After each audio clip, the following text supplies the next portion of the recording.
holding pattern, if you will, or a waiting period. So it makes sense that he's a little bit relaxed. He's also kind of just a relaxed person in general. He's wicked smart, but has a demeanor that keeps everybody calm. And so I think we're seeing that here today.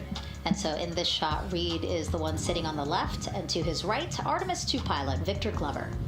NASA selected the California native as an astronaut in 2013, and at the time he was actually serving as a legislative fellow in the United States Senate.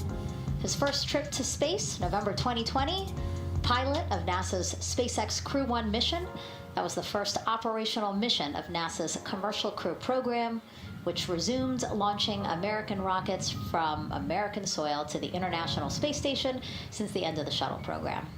Victor is a U.S. Navy captain and naval aviator who served as a test pilot, racking up more than 3,500 flight hours in more than 40 different aircraft. So again, he probably feels pretty at home in the pilot seat of Artemis 2. Yeah, I think he does. He got to say goodbye to his wife and 4 kids. Again, those were the family that he had here at Kennedy Space Center before the 4 of them drove out to the pad. Yeah, and you can see there, we talked about Victor's energy earlier, and you can see him working through, pushing some buttons on the displays. Looked like he was pulling up a procedure, so he's following along and ready to go, looks like. And then Mission Specialist Christina Cook, sitting on the upper left-hand corner of the screen there, native of Grand Rapids, Michigan, was selected to the Astronaut Corps in 2013, same class as Victor, served as flight engineer on the International Space Station from March 2019 to February 2020. During that time, she set a record for the longest single spaceflight by a woman with a total of 328 consecutive days in space. How cool. She also participated in the first ever all-female spacewalk. And before becoming an astronaut, Christina helped build space science instruments and led scientific fieldwork in some of the most remote environments on the planet. Her hobbies include surfing, rock climbing, community service, We are live. yoga, and photography. Go ahead, NTD. Please like the stream. There's a couple of suppressed overvolt messages. We're going to go ahead and clear those off your screen. 40. We see them and we copy. All right. NASA test director. We're still working here, trying to get through everything. So we're getting close and then trying to talk about the issue that we just picked up a little bit ago. But welcome. I think work-wise we're doing really well. Stream. Sounds good, NTD. We're doing great on board. Pilot here. Glad to hear it. Today is a big day. Today is NASA a very big day. Test director giving an update to the crew. Some mess. Today is a very big day, guys.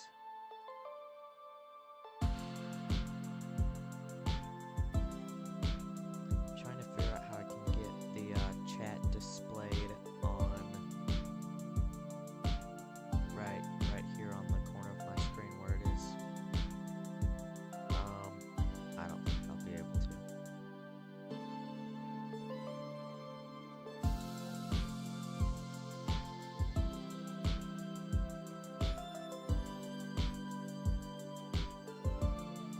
Oh, we got a feed bug here.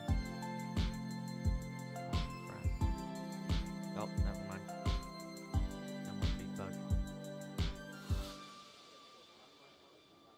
I will occasionally pull up Streamlabs so I can check those comments. Hello. Today is a very big day, guys.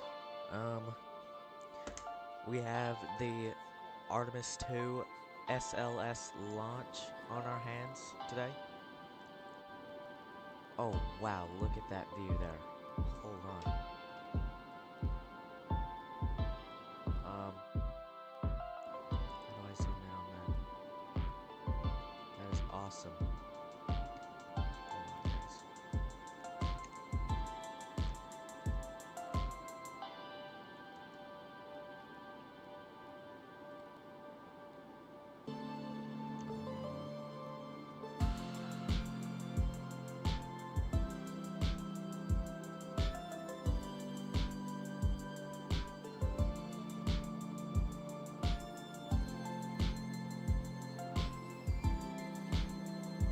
Look at that view there. That is the bottom of the rocket, the very base. You see those engines there?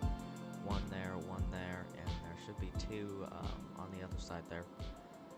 Today's a big day, guys. 43 minutes until launch. Astronauts.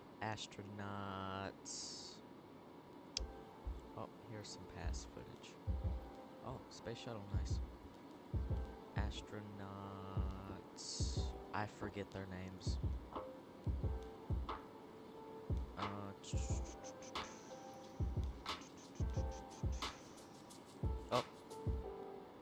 We got Victor Glover, Reed Wiseman, Christina Koch, and Jeremy Hansen, all on this mission. Here's some past footage from, I think, Artemis. Oh, NASA's Boeing flight test. I heard that went terribly. I heard NASA does not like Boeing spaceship. I don't know what to say about that. Welcome back, guys. Hello.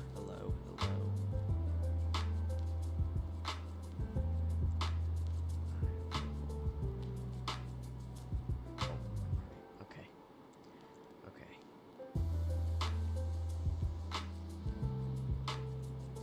Hello, everybody.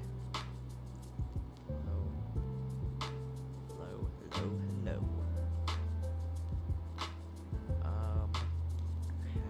How is everything doing? Is the chat working? I think so. Can someone test the chat for me real quick? Please. Anybody at all, I just want to make sure it works.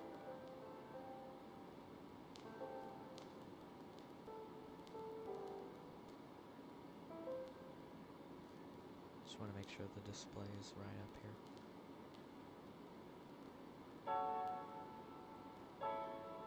I will check it myself.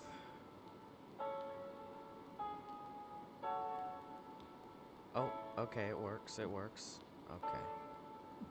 It works. Yep. Okay, it works. Great. Let me reconnect my phone. Sorry, I don't have two monitors. I wish I could like bring stuff like over from a different screen, and it'd be like super tough, but I don't have that, unfortunately.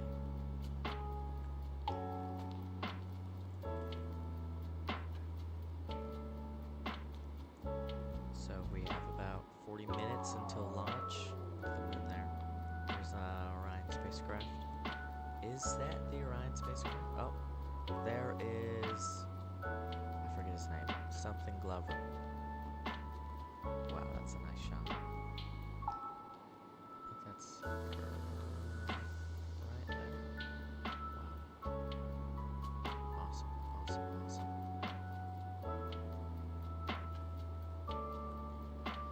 Thank you everyone for coming.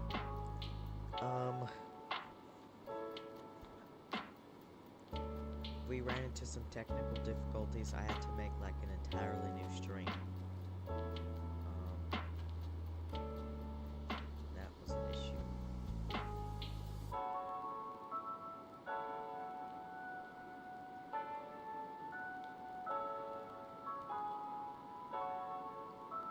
I am going to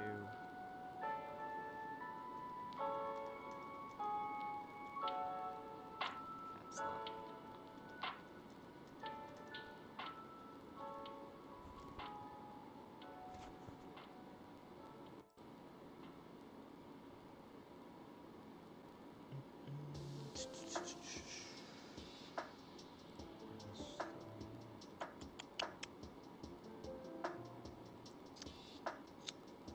Ah, there it is.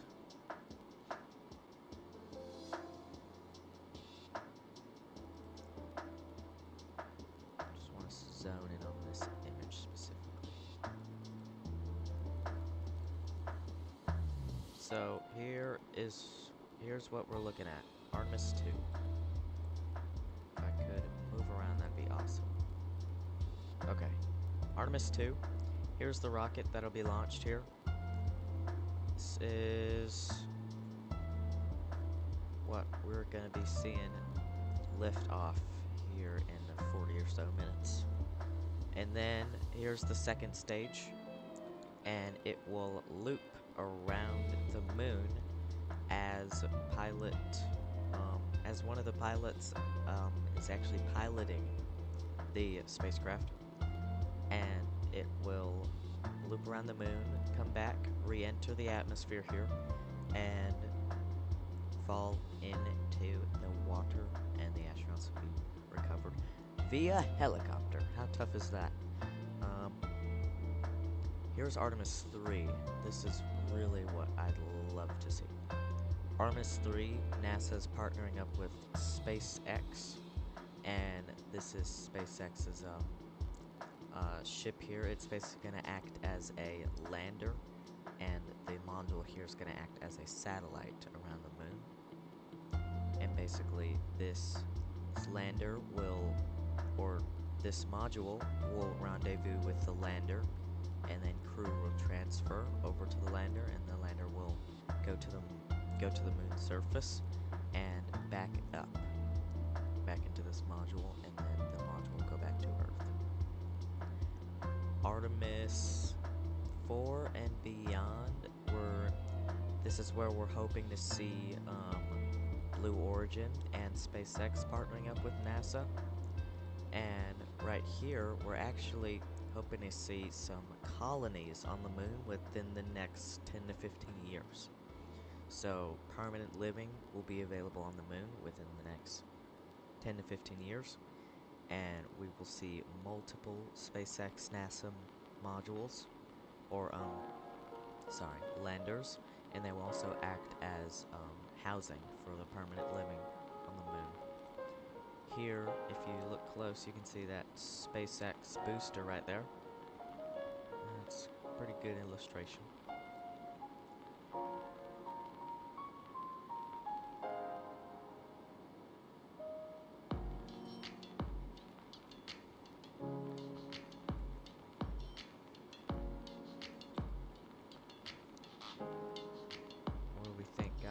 What do we think? Are we with it, or are we with it, or are we not with it?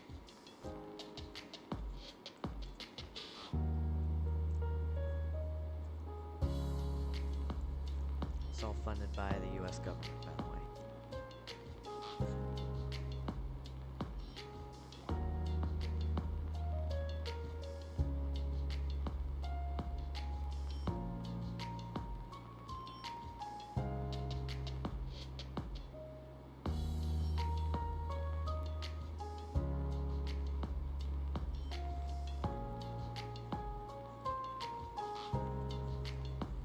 Would I live on the moon? Oh, that's a good question. Probably not. I like it here, where there's grass. I don't like artificial grass. It's not good for my skin, you know?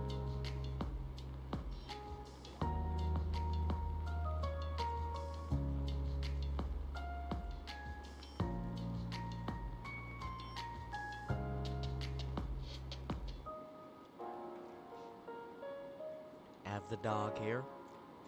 Buddy, say hi. Buddy, say hi. He's camera shy. He's gonna be here with the... Oh, okay. He's gonna be here watching the launch with me.